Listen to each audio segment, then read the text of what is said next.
എന്തുവാ ക്ലീറ്റ കുറെ നേരമല്ലേ കുറുക്കന്റെ മാതിരി കോഴിക്കൂട്ടിലോട്ട് എത്തി നോക്കിക്കൊണ്ടിരിക്കുന്നത്? എനിക്ക് മനസ്സമാധാനമില്ല.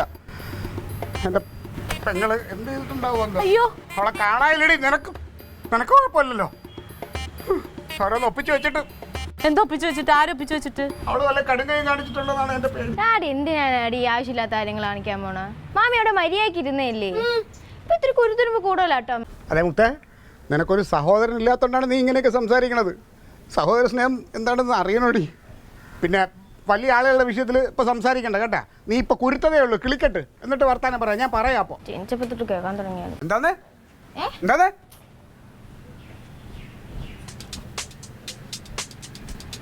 കൊന്നോടാ. എന്റെ പെങ്ങളെ കൊന്നാ നീ ചെയ്യുമോ അത്? എന്താ പൊട്ടം പുട്ട് നടക്കണേ? എന്താ?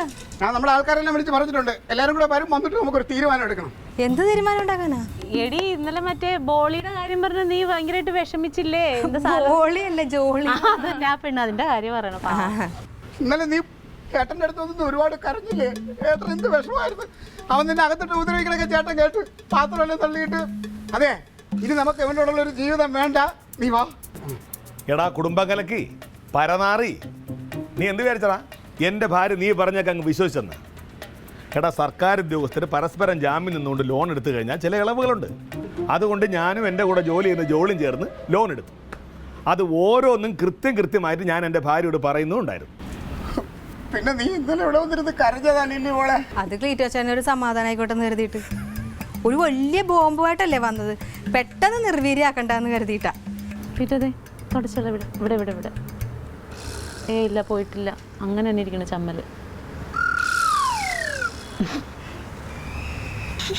പിന്നെ ക്ലീറ്റോ ചേട്ടാ, ഈ കുടുംബ ബന്ധത്തിന്റെ ഭദ്രത എന്ന് പറയണതേ പരസ്പര വിശ്വാസമാണ്. എനിക്ക് എൻ്റെ ഏട്ടനെ നല്ല വിശ്വാസമാണ്. അത് ആരൊക്കെ പറഞ്ഞാലും തകർക്കാനും പറ്റൂല. അതെയാ, നീ എന്നല്ല ആര് വിചാരിച്ചാലും ഞങ്ങളുടെ സ്നേഹത്തെയോ ഞങ്ങളുടെ വിശ്വാസത്തെയോ തകർക്കാൻ പറ്റൂല കേട്ടോ. കണ്ണാ എവിടെ പോണ്ട? KSF പോണ്ട, ലോൺ സാങ്ഷൻ ആയിട്ടുണ്ട്. ആ, ഒരു നെക്ലസ് മേടിച്ചു കൊടുക്കാൻ കഴിച്ചു. സത്യത്തിൽ നിനക്ക് വേണ്ടി എടുത്തായിരുന്നു. നീ എന്തോ കച്ചവടം തുടങ്ങാൻ പറഞ്ഞില്ലായിരുന്നു? പിന്നെ എന്തോ ഗഡു മുടങ്ങി എന്നൊക്കെ പറഞ്ഞു. നീ ഇപ്പൊ അവക്കൊരു മാല മേടിച്ചു കൊടുക്കാന്ന് വെച്ചു, നെക്ലസ്. അളിയാ, ഓ സത്യം പറഞ്ഞ ഒരു തെറ്റിദ്ധാരണയുടെ പുറത്തുണ്ടായ സംഭവങ്ങളാണ്. ആ പൊട്ടനില്ലേ നടരാജൻ, അവ എന്നെ കുറെ പറഞ്ഞ് തെറ്റിദ്ധരിപ്പിച്ചത്. അങ്ങനെ സംഭവിച്ചാണ്. സത്യം പറഞ്ഞാല് നടരാജനല്ല പൊട്ടായി, നീ. എന്റെ കുടുംബം കലക്കാൻ നീ ഇറങ്ങിയപ്പോഴേ നീ ഒരു കാര്യം ഓർത്താൽ മതിയായിരുന്നു. എന്റെ കൂടെ ജീവിക്കുന്നത് നിന്റെ പെങ്ങളാണെന്ന്. അത് നീ മറന്നുപോയില്ലളിയാ. പൈസയോ? അളിയാ, ഓ നീ ഒരു കാര്യം മറന്നു. എന്താടാ? എന്റെ കൂടെ താമസിക്കുന്നത് നിന്റെ പെങ്ങളാണെന്ന്. ഞാൻ മറന്നാലേ എനിക്ക് ജീവിക്കാൻ പറ്റുള്ളൂ.